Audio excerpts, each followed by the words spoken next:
This story has been recorded at an Addictive Eaters Anonymous meeting in New Zealand. You can email us at contact@aeanz.org. And tonight is the first Friday of the month and we're going to have a speaker. We have a very excellent speaker tonight that we're all going to enjoy, and it's Tony.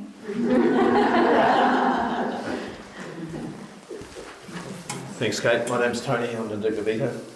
Hi, Tony. I asked Kate at home tonight if it would be okay if I passed tonight, and she said probably not. But so it's good to be here. And it's I was thinking today about how good it is to be at this time, to be sober at this time of year. And I was thinking that because I read a Facebook post from a colleague of mine, and he said he only had two resolutions this year. One was to lose 10 kg, and the other was to read 50 books. And I thought, well, back in the day, the 50 books probably wouldn't have been that hard. But losing any amount of weight was just impossible.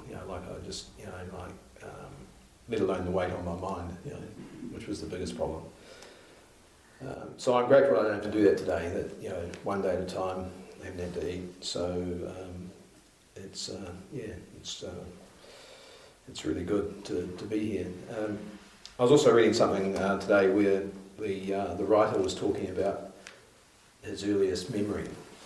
In his case, it was 8 years old, swimming on a beach in South America. And I was thinking that my earliest memories were around the food. My most vivid memories were around food. And I believe, I've heard many people say here, that I was born an addict. No doubt about it. And so I remember as about a 3-year-old camping with my father and sister, and having to be rushed to the doctor and somewhere out Rakaya because I got a fish bone stuck in my throat because I was eating so quickly. I was always had this fear of, I don't think FOMO was invented then, the fear of missing out, but I had it. I had it really bad when it came to food. At 5 years old, my first week at school, I couldn't wait to get to school, but on this particular day I feigned sickness because I knew that my mother and younger siblings and cousins and aunts were all off on a picnic in the country out at Loburn, and it was apricot season, and so there's no way I could miss that, absolutely. So I had the obsession right from the start, and when I was at kids' birthday parties, I like the games and the sport and things like that, but I always was focused on the food. I always had to be first to the table, last to leave, and it didn't matter about the shame. But I remember sort of whacking a kid's hand when they reached for the last cake, because I always had my mind on the next thing I was eating, not so much on what I was eating at the time. And I saw this one last cake on a plate. As he reached out, I just whacked his hand and he pulled back and I grabbed it. And I remember being told off and feeling ashamed, but it didn't stop me doing that sort of thing again. So in terms of the obsession with food, when I was 12 years old at intermediate school, we were doing woodwork, which I hated because the woodwork teacher worked with my father, who was a builder, and I think he thought that the sort of genes had been passed down, but they hadn't. And I used to loathe going to woodwork, but in this particular class, we were working away, and one of our classmates sort of hit the deck, he fainted and collapsed on the floor. And it turned out he had a ruptured spleen, which was pretty serious back then, and I guess probably still is. But so he was whisked off to hospital, and honestly, as soon as that guy hit the floor, all I could think about was his sausages and chips that he ordered for lunch every day. Because I don't know if I hated him, but I guess I envied him because he had two working parents and he bought his lunch at the school tuck shop every day. And so at lunchtime, when kids were writing, get well, Brian cards, I was at the tuck shop, giving his name and our class number and getting the sausages and chips. And I had my best friend with me, and he always remembered how reluctant I was to give him anything from the bag. He assumed he was going to get one sausage, no chance. Like kind of got a couple of chips and that was about it. And I kind of knew that wasn't normal, but because my friends didn't behave that way around food, but for me it was normal. It was just and so I had that obsession all my life, and I've told stories before about how over the years, just being humiliated with my kind of obsession with food, and like when I was a young reporter in Nelson, there was a fire on a ship outside the harbour, and a photographer and I had to hire a boat to go out there, and a skipper to take us out there to get photos and try and interview the crew. And anyway, we hired this boat and we were on our way out, and the guy turned around to me and said, "Look, I don't want to be rude, but we'd make a lot more progress if I put you ashore." And so they did. They put me ashore on the boulder bank where I could see the boat burning, but and picked me up on the way back when they got the photographs. And that photographer couldn't wait to get back to the office to tell the rest of the staff, the story. And so over the years, I thought I knew I had a problem. I thought it was all about weight,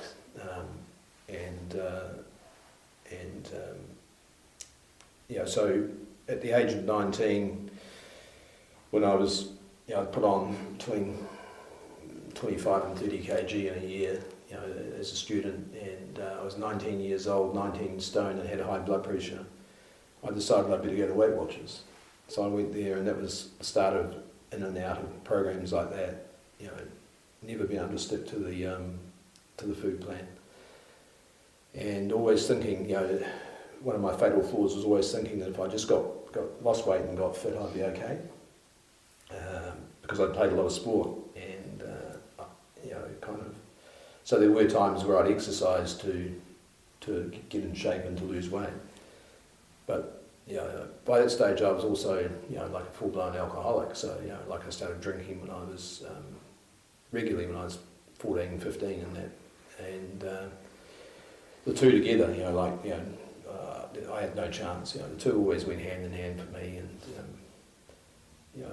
as a student, the kind of highlight of my week was the payday, the bursary, and then lining up and getting 10 roast spuds for $1 or something, and kind of then off to the pub.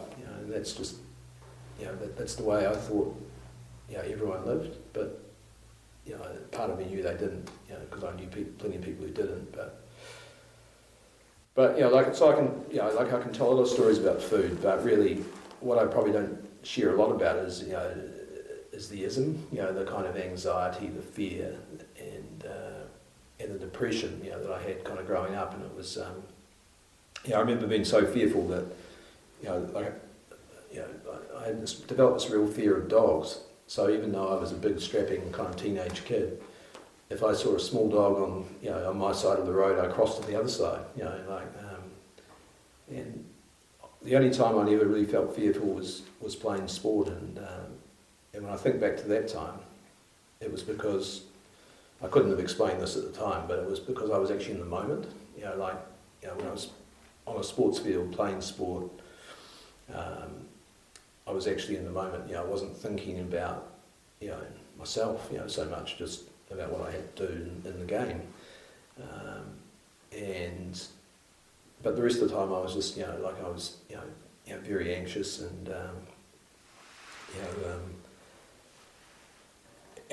basically had a breakdown at 15. By that stage I'd started drinking regularly, and every time I drank I got drunk, kind of, and violently drunk sometimes, and sort of coming down off that was really kind of hard. So at 15 I was kind of on Valium, drinking and eating, getting bigger and bigger, and more unhappy, and kind of self-loathing,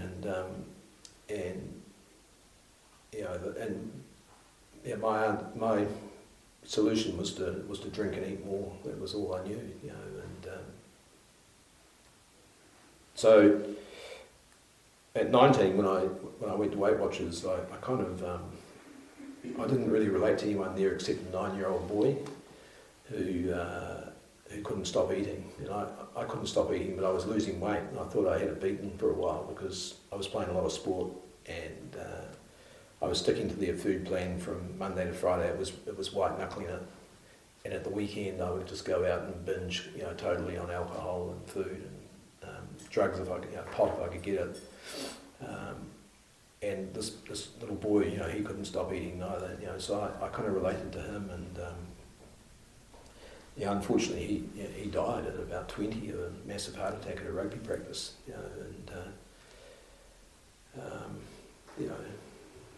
So I know it's a fatal disease. It's I guess my other solution was, like I relate to that bit about in the book about restless, irritable, and discontent, because I was always looking for a new start somewhere. And one year I had 4 different jobs in 4 different cities in the space of a 12-month period. And at that stage I was married for the first time, and so I dragged my poor wife with me everywhere we went. And in my mind I always justified it as a promotion or there was always some sort of excuse behind it. But what I was looking for was to try and sort of escape myself, to try and get a kind of new start. But I was looking for something externally rather than kind of internally. And so I ended up in Christchurch and working on on a local daily paper. And I saw an advertisement in the paper one night for a 12-step fellowship dealing with food addiction. So, and I thought, that'll make a great story, because I was a failed Weight Watcher. I was in and out of Weight Watchers, and I thought this would be like the kind of extreme wing of Weight Watchers, and there'd be people there, with before and after photos holding up trousers the size of circus tents or mine, whatever you like, kind of. So in my mind I thought I would be, that it would make a good story, so I contacted them. But I think what I was really looking for was, it was a spiritual search, basically. It was my higher power basically saying, Tony, you need to go there. Because I looked at the ad for a little while, and it kept, in the days when there were pages and pages of classified advertisements in newspapers, it just kept leaping out at me. It was like it was in neon, So in those days, the only way to contact the organisation was by mail. So I sent a letter and offered to write an article about the fellowship, and got a response back. And it was suggested that I come to a meeting to find out how it operated. So I went to a meeting, and I'm a bit hazy on the details. It was a long time ago, and also I went to the meeting after a couple of hours at the pub. But what I do remember, I can't remember exactly what everybody said, but what I do remember was being absolutely blown away that people were sharing about their eating honestly and openly, and whereas I could never do that. It was obvious I was an addictive eater because I was fat, but if anyone dare mention that, I used to just go right off, like I hated anyone referring to my eating or my weight, and most people at that meeting, from what I remember, were like me. They were stuck in the problem. They were very much kind of battling, the obsession. But there were a few people there who talked about having, being given a freedom, from the obsession, and it was a gift, and that made an impression on me, but not enough to keep me coming back. Like I was a young guy, I thought I knew it all, arrogant, full of pride, and I, as I said before, I thought that I could beat this thing by just losing weight and getting fit. And around about that time, I had to give up playing, football, which was my first sporting love. Because I'd blown my knee out, and that was a direct result of addiction, I believe. Like I wasn't in good enough shape to be playing at the level I was trying to play at, and my knee just gave way, and so I had this specialist tell me that I could never play again, and I was about 23 years old, and that just fueled that self-loathing again, if you like, because sport was a huge part of my identity, and I wasn't ever going to be a professional, but I really enjoyed it, and I just got more and more depressed, so more alcohol, more food, more pills,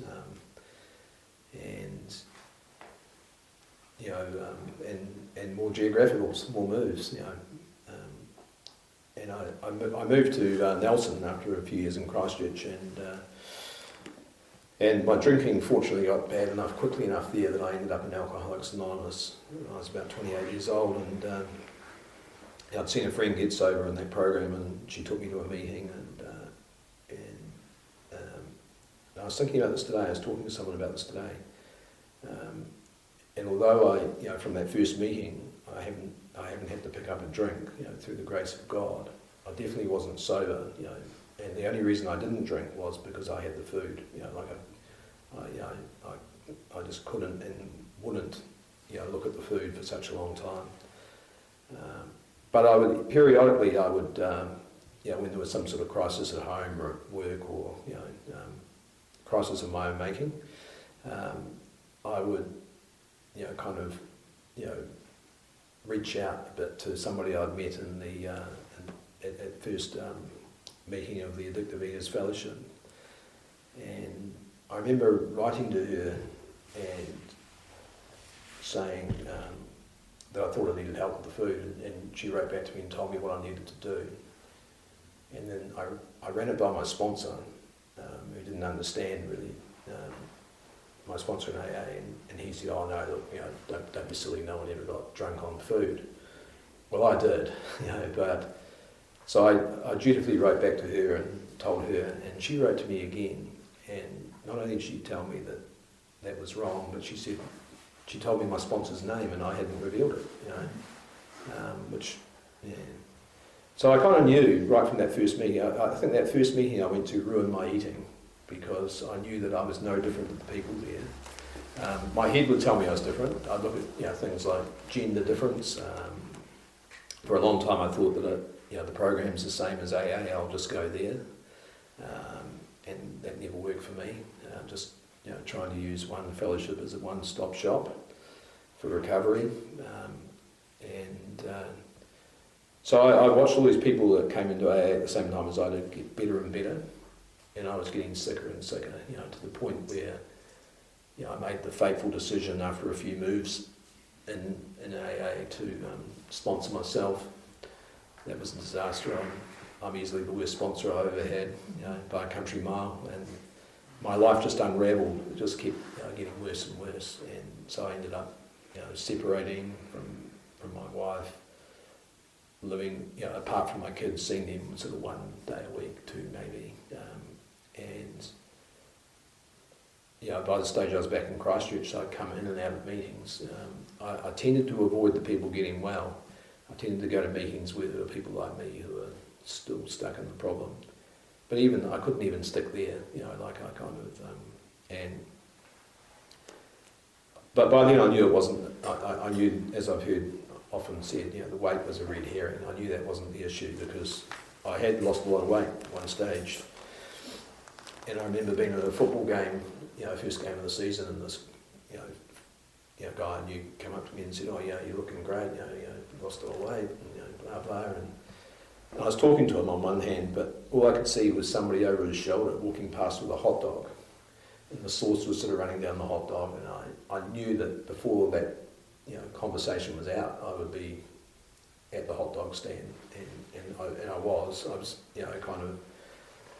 I certainly didn't stop at one hot dog, and within a little while I put all that weight on and more. So I knew that the weight wasn't the issue. I knew it was what I'd heard at that meeting about the obsession with food and and the powerlessness. So, but I still wasn't ready to give up my old thinking. And it just had to get worse. It just had to get a lot worse, in the sense that while on the outside, I had a job that I enjoyed, and I was in the same job for a long time, and I'm still in that job. And I was travelling around a lot. It looked kind of, glamorous from the outside. So professionally, I was doing the sort of things that I'd always wanted to do. But personally, my life was, absolutely unravelling. I was just living to eat, really. And I made a big deal of, buying all this sort of healthy food for my kids when they came, and some of their, treat food, if you like. And they'd eat a little bit of it, and I would eat the rest. And, the healthy food would basically rot in the fridge because I was always eating out, and takeaways and, instant gratification. I had to have it, now, kind of straight away. And so, I hear people sit in AA meetings and talk about how they've been rocketed into a fourth dimension, and I wasn't experiencing that, and I kind of, but I still wasn't willing to go back to the people that had tried to help me because, I was fortunate to have, two people come to my home not long after that first meeting I went to, and they told me that if I wanted to get well, they told me their story, their experience, and they told me if I wanted to get well, I'd have to go up drinking, drugging, eating, and I couldn't imagine that at that time, But 17 years later, my mind started to open a little bit, and I was overseas working, and something happened there where I basically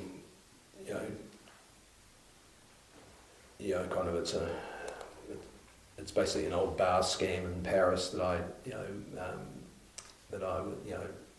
fell victim to, if you like, through my own fault. It was my own making, and I was full of guilt and shame, and it cost me a lot of money to get out. It cost me $1,200 to extricate myself from quite a difficult situation.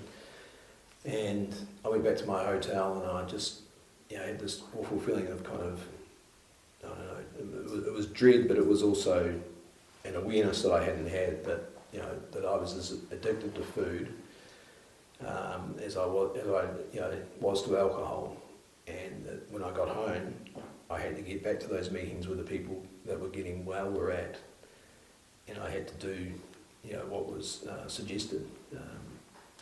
Because all along I had this resistance that I wasn't going to get a sponsor there, I wasn't going to go on a food plan, I wasn't going to, so while I had that attitude, I wasn't going to get anywhere. And I still ate for the rest of that trip, but I kind of had this feeling that something was going to change, because my thinking had slowly started to change, and it was, so when I got back, I just went to meetings. I came to meetings. I still felt different. I still felt that my case was different for a little while. I still tried to do it on my own for a little while. And I remember being in a lunchtime meeting in town, and the numbers were dwindling. The meeting was basically on its last legs, and there was often only 2 or 3 of us there. And one day there was just 2 of us there, and the other person was a young woman who had come into the program about the same time as me, so we were both pretty kind of new. And so I badgered her about her food plan at the end of the meeting, and she told me basically what she ate. She was quite reluctant to, but she did. And I went back to my office, which was just around the corner, and I wrote that down. And basically, so I had her food plan. But I had her food plan for breakfast and lunch, and I had Tony's food plan for tea. And so every morning I woke up, my mind wasn't on breakfast, it was on Tony's tea. And it was just like a constant stream of chatter in my head, the whole day.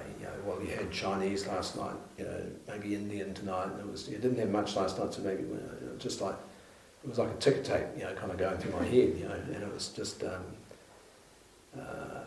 and eventually I realised that was that was the problem. Like it says in the big book, the main problem centres in the mind.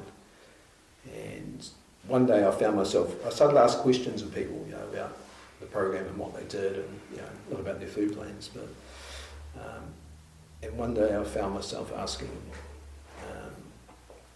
somebody to help me, which I would never have imagined myself doing. And it was one of the two people who had come around to my house all those years ago, and I remember the first question I asked, because it was over sort of like a few weeks, but the first question I asked was, did she think it would work if I got a food sponsor in this fellowship and kept my main sponsor in AA? And the response was, knowing you, Tony, that wouldn't work at all. So I went and sort of fretted and brooded about that for a week. Probably analysed it to death, like a dog with a bone, and found myself, I don't remember ever thinking, well, I'm going to go back to that meeting and ask her to sponsor me, because there were no men around in recovery. I don't remember ever thinking that, but I found myself during the meeting the next week, wishing that the meeting would hurry up and finish, because I wanted to speak to to that person again, and I can still picture the spot on the carpet in the old upstairs room at St John's Church, which is gone now, where we talked, and I remember saying, look, will you help me? And I believe that was sort of like starting to open the door to a power greater than me, and again, it was suggested that I call it, I think it was 10 a.m. the next day, and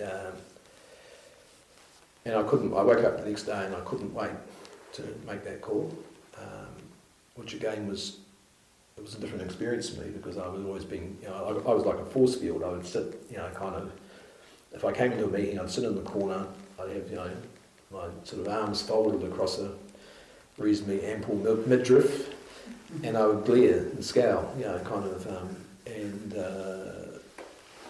and here I was, couldn't wait till 10 a.m. to ring and to see what I had to do, and I remember, a lot of the suggestions that were made to me were a lot of the things that I'd always vowed I would never do, but I found myself saying, yep, okay, yeah, I can do that, and it was almost like the fight had been taken from me. It was like,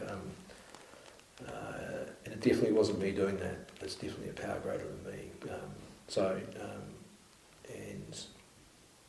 An hour or so after that call, I've got my 11-year-old son in the car, and we're off down to the supermarket, off down to the department store, buying stuff I needed for my food plan, and he was very bemused by that. He was more used to Dad going to McDonald's and KFC and places like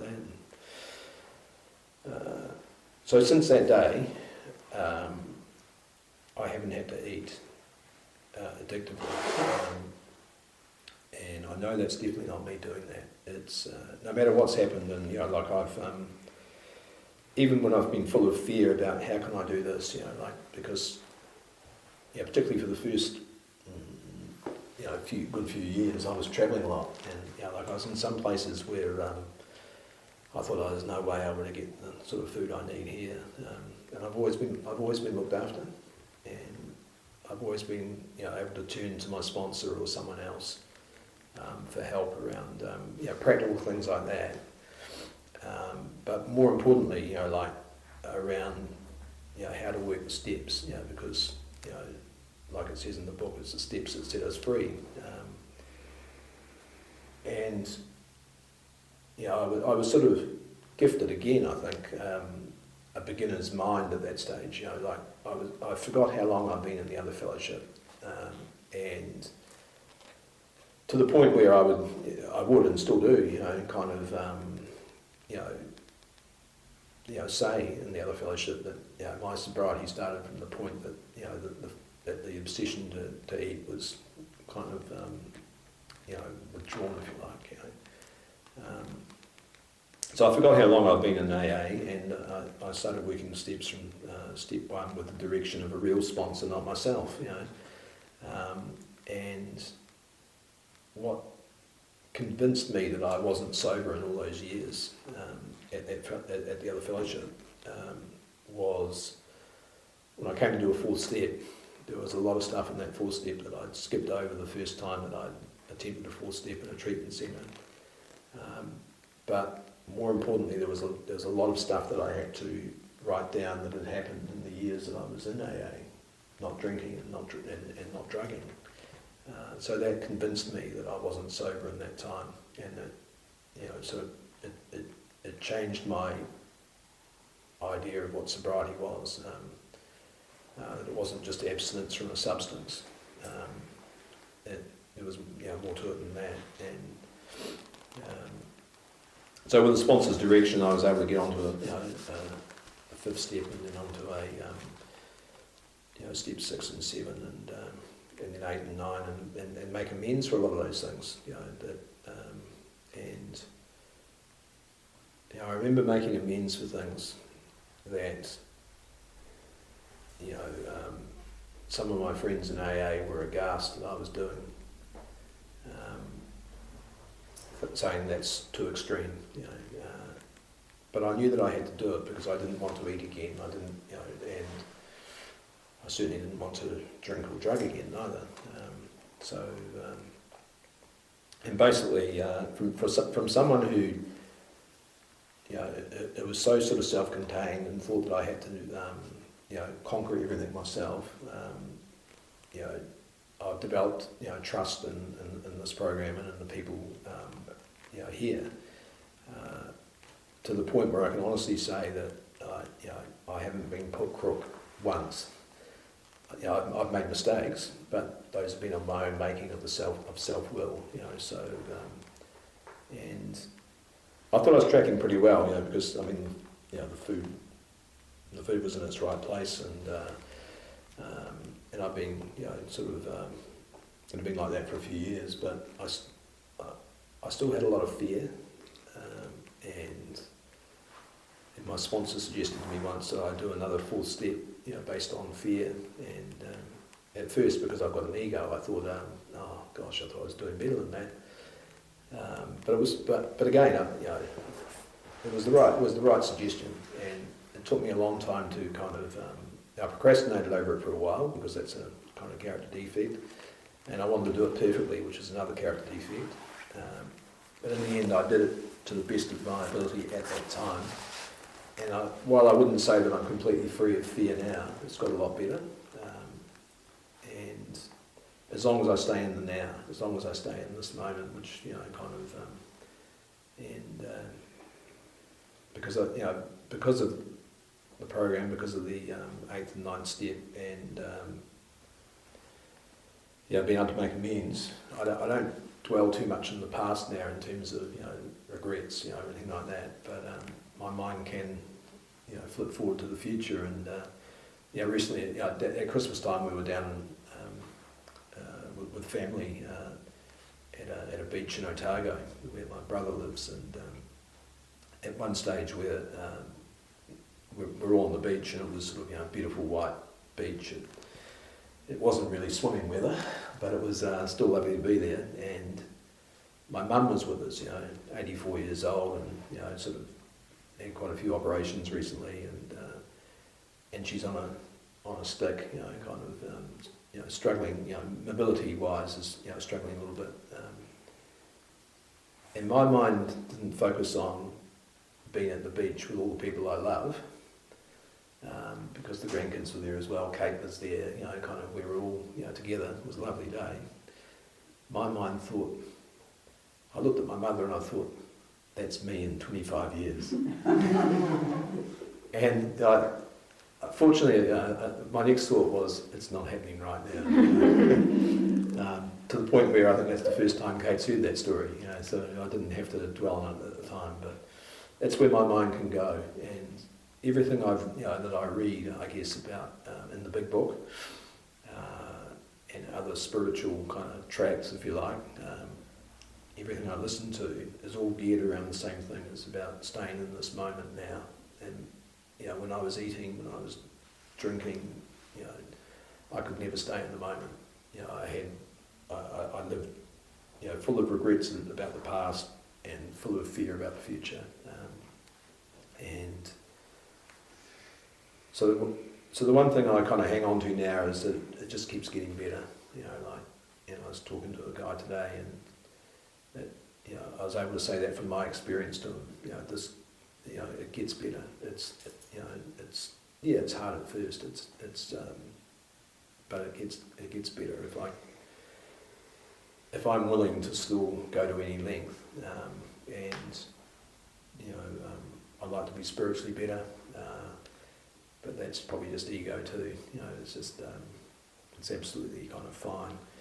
And I see that in people here. Like I see, there's still 2 people here from the first meeting that I went to, which was,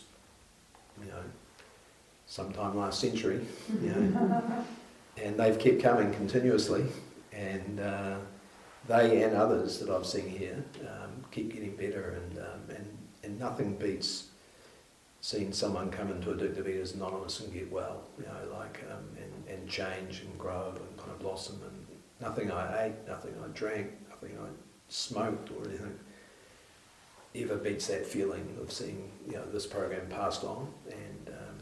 And so the person that passed on this program to me passed it on in pristine fashion, and the message was exactly the same, from that very first meeting to when I came in with my tail between my legs, and it's exactly the same now,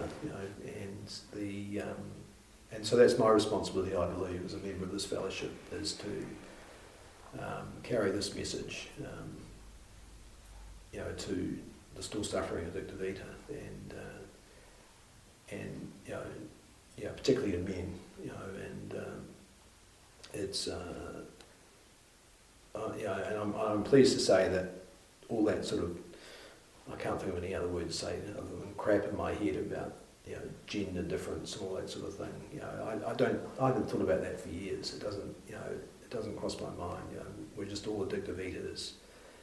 There's a solution here, a common solution, and I love coming to meetings, and I love hearing other addictive eaters share. So I'm going to sit back now and listen. So thanks, Kate. Thanks.